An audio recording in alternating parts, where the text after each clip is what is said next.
El tercer caso que vamos a ver es el cálculo del campo eléctrico generado por un anillo.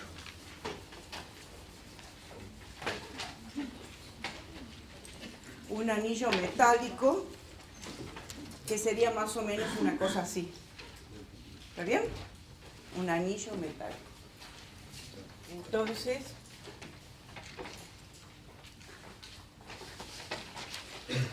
cálculo del campo eléctrico generado por un anillo.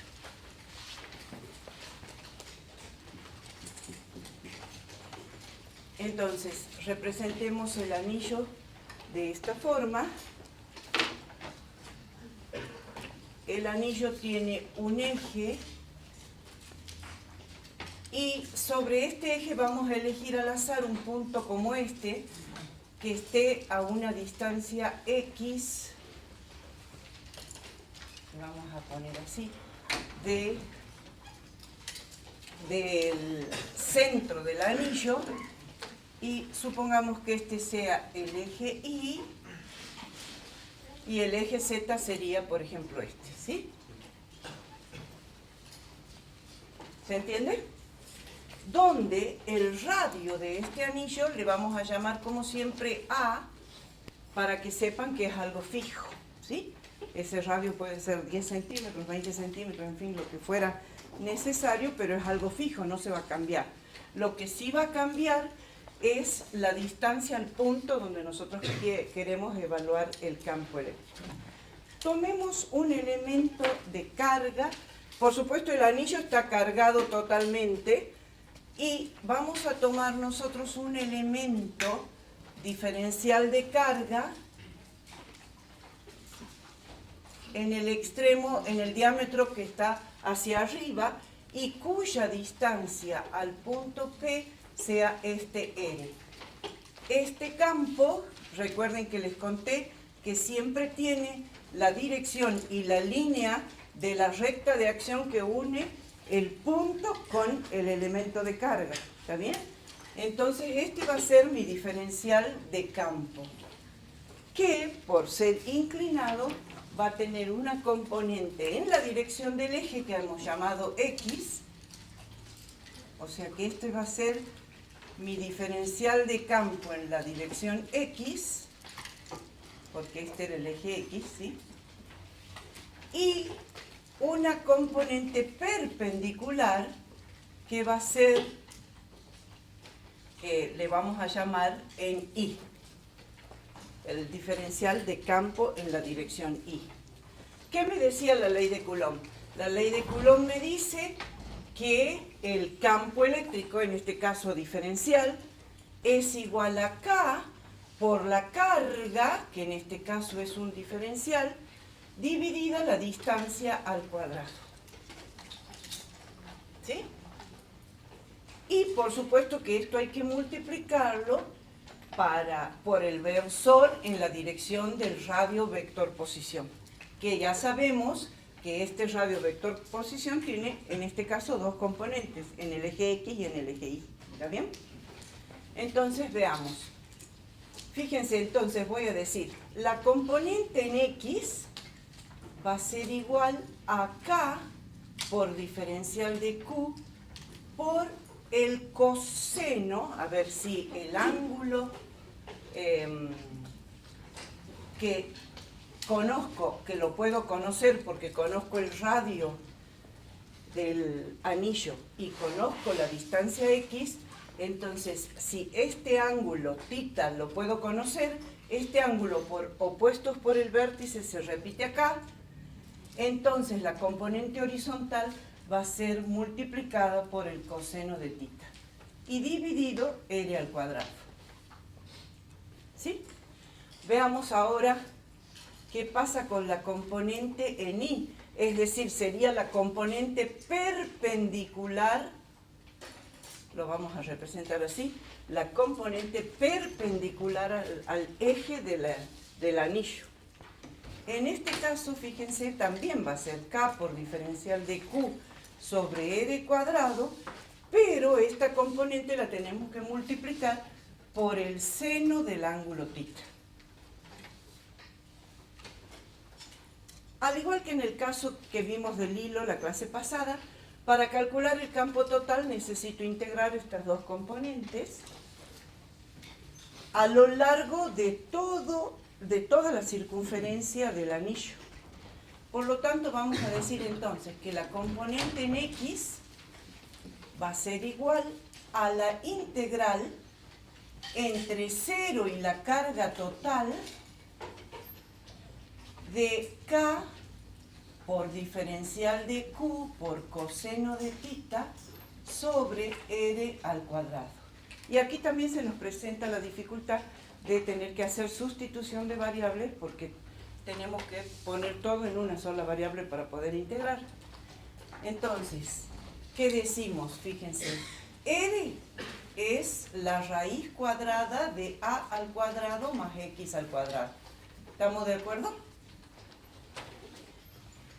Este R es la raíz cuadrada del cateto opuesto sobre el cateto adyacente al cuadrado, más el cateto adyacente al cuadrado ambos, ¿sí? Pitágoras, que es lo que puse acá. El coseno del ángulo θ, ¿cuánto vale? El coseno es cateto adyacente, justamente, X, sobre la hipotenusa, que es la raíz cuadrada de X al cuadrado más Y al cuadrado. ¿Estamos de acuerdo? Entonces, sustituyendo estos dos términos, ¿qué me va a quedar? Que el campo en X es igual a la integral entre 0 y Q de K por X sobre, porque fíjense, el diferencial de Q lo voy a poner al final, por eso estoy poniendo el coseno acá, X sobre la raíz cuadrada de X al cuadrado más Y al cuadrado, pero como tengo que multiplicarlo por R al cuadrado, esto me queda a la 3 medios. ¿No entienden lo que hice? Lo hacemos paso a paso. Acá estoy diciendo, es K por diferencial de Q sobre R al cuadrado, es decir, X al cuadrado más Y al cuadrado, perdón, más A. Esto sería el R al cuadrado, ¿sí? Multiplicado por el coseno de θ, pero el coseno de θ vale X sobre la raíz de X cuadrado, aquí es donde cometí el error, más A al cuadrado, ¿está bien? Esta multiplicación de X cuadrado más A al cuadrado por la raíz de X cuadrado más A al cuadrado es lo mismo que poner X al cuadrado más A al cuadrado y a la 3 medios. ¿Sí? ¿Se entiende lo que hice? Bien, y aquí arriba me queda K por X por diferencial de Q. La integral entre 0 y la carga total. Profe, ¿por qué el integral va de 0 a Q?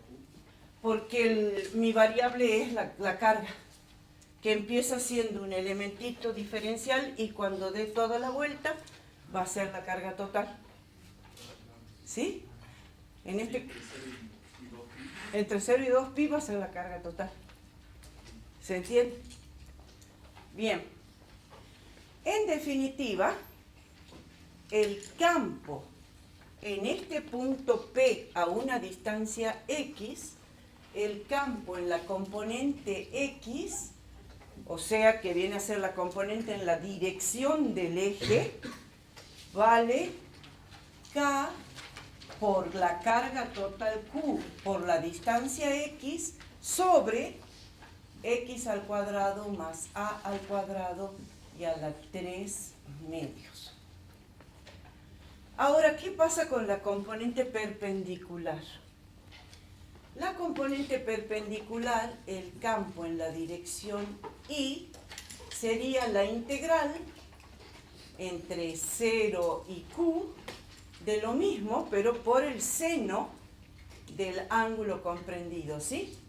O sea, sería K por diferencial de Q sobre X cuadrado más A al cuadrado, que sería el radio, por el seno, donde el seno es A sobre la raíz cuadrada de X al cuadrado más A al cuadrado. ¿Se entiende? Pero, en definitiva, si nosotros realizamos, cuando integremos esto nos va a dar Q, pero cuando nosotros sabemos que el seno del ángulo, a lo largo de un ciclo completo, es decir, en una vuelta completa, el seno se hace 0, ¿sí? Entonces, esta componente también nos va a dar 0. ¿Y por qué nos va a dar 0? Porque para cada par de elementos diametralmente opuestos, es decir, acá va a existir un elemento cuya componente, perdón que se corrió un poquito, pero ustedes van a entender, cuya componente perpendicular al hilo se anule con el opuesto por el diámetro. ¿Se entiende? Entonces, la componente ni o componente perpendicular siempre va a ser nula. ¿Se entiende? Siempre va a ser nula. Sí. ¿Puedo repetir por qué? ¿Por qué? Sí. Porque cada par, a ver, les muestro con esto, es muy chiquito, pero creo que se puede ver. Un elemento de este lado me va a generar sobre un eje, un punto del eje, una componente perpendicular al eje que sea igual y opuesta que la de este otro lado. Como la carga es en toda el anillito, es como que en ese punto hay una infinidad, a ver si lo puedo representar con otro color para no complicar, es como que hay muchos campitos en todas las direcciones, ¿se entiende? Cuyas componentes perpendiculares se anulan mutuamente y solo quedan las componentes horizontales, o perdón, mejor dicho, en la dirección del eje. ¿Se entiende? Solo quedan las componentes en la dirección del eje. ¿Se entiende bien? Entonces, en definitiva... Si lo haríamos respecto a otro eje, ¿se nos anularía Y? ¿X? ¿No Y? Vos dices, si pones la espira en otro eje, sí, se les anula. Siempre es en la dirección del eje el campo resultante. O sea, que si nosotros quisiéramos, es difícil dibujar el campo, si uno quisiera dibujar el campo eléctrico generado por esto, a una cierta distancia va a ser perpendicular, perpendicular al plano de la espira. ¿Se entiende? Por eso es horizontal, sería así. No sé si lo logras ver. Pero a medida que me acerco con el punto al centro, es decir, si X se hace 0 y estoy acá, ¿cuánto vale el campo eléctrico en el centro de la espira? Fíjense, si nosotros decimos que X es igual a 0, no me tengo que fijar en esto. ¿Cuánto va a valer el campo en la espira? O sea, si X es igual a 0, el campo de la espira también es igual a 0. Con lo cual, ¿qué estoy queriendo decir? Fíjense, si la miro de frente al anillo, estoy diciendo que este elemento me genera un campo en este sentido. El elemento del frente me genera un campo igual y opuesto. El elemento de la izquierda me genera en el centro un campo igual y opuesto. Lo mismo, el de la derecha me genera en el centro un campo igual y opuesto. Y así sucesivamente, un elemento de acá me va a generar un campo así y un elemento de al frente. Entonces, de a pares se van eliminando las componentes. Y eso es lo que sucede en este punto. De a pares se van eliminando las componentes perpendiculares al eje y solo queda la componente del eje. ¿Entendieron todos? Sí. Bien. Y entonces, lo que me falta comentarles es que cómo, voy a borrar un poquito de este lado porque no es la componente que necesito, cómo K,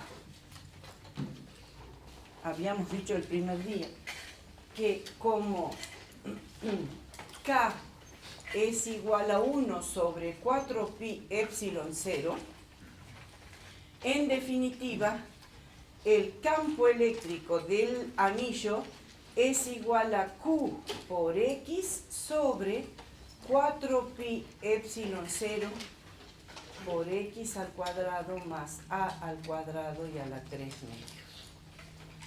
¿Sí?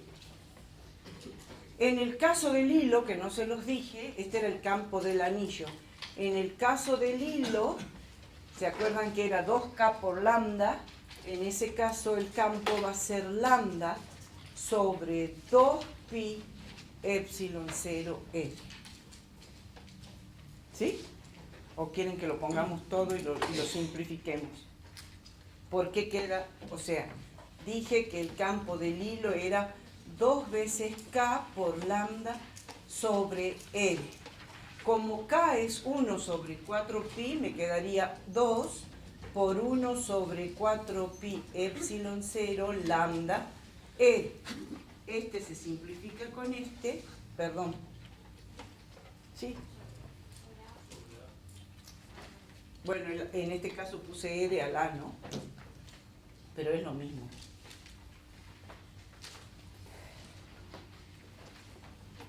K por lambda, entonces esto es igual a lambda sobre 2pi epsilon 0a. ¿Sí? ¿Se entendió? ¿Allá? ¿Todos? Bien, es porque esa es la representación más común en la que van a ver K, por eso es que les hago la comparación, ¿sí? Generalmente K lo expresamos como 1 sobre 4pi epsilon 0. Bien. Y ahora vamos a ver... Sí.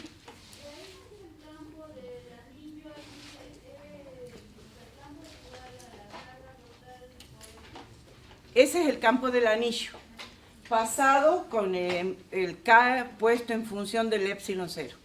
Y el de abajo es el campo del hilo puesto en función del epsilon 0. ¿Sí?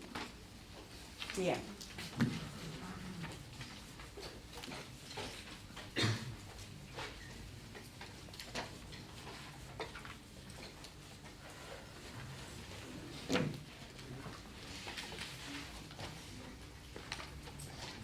Perfecto. Ahora vamos a ver una entidad que es un escalar y que está muy relacionado con las líneas de campo. Antes de ver esto les voy a contar qué son las líneas de campo. Como el campo eléctrico es un ente abstracto que no se puede visualizar, Michael Faraday ideó una representación del campo con líneas de fuerza. Es decir, él sí podía ver cuáles eran las fuerzas que sentían las cargas que se colocaban alrededor de la carga que generaba el campo. Y trazando tangentes a las líneas de fuerza, él idea, o sea, es una idealización, idea líneas que representan el campo eléctrico de acuerdo a la configuración de carga. En el caso de una esfera vimos que eran radiales y salientes. En el caso del hilo también radiales y salientes, ¿sí? En el caso del que lamentablemente borré, del anillo, también serían radiales y salientes cuando estamos en un punto bastante alejado. ¿Por qué? Porque es como que a medida que nos alejamos, volvamos a dibujar el anillo, a medida que nos alejamos con el punto, este campo eléctrico es perpendicular, entonces el anillo se comporta como si toda la carga estuviese concentrada en el centro, ¿se entiende? Lo mismo pasa con la esfera. La esfera grande o la esfera chiquitita, si yo estoy lejos, el campo eléctrico va a ser exactamente igual a que si toda la carga estuviese concentrada en el centro. ¿Se entiende? Bien, eso es importante porque después lo vamos a necesitar cuando hagamos otros cálculos, ¿sí?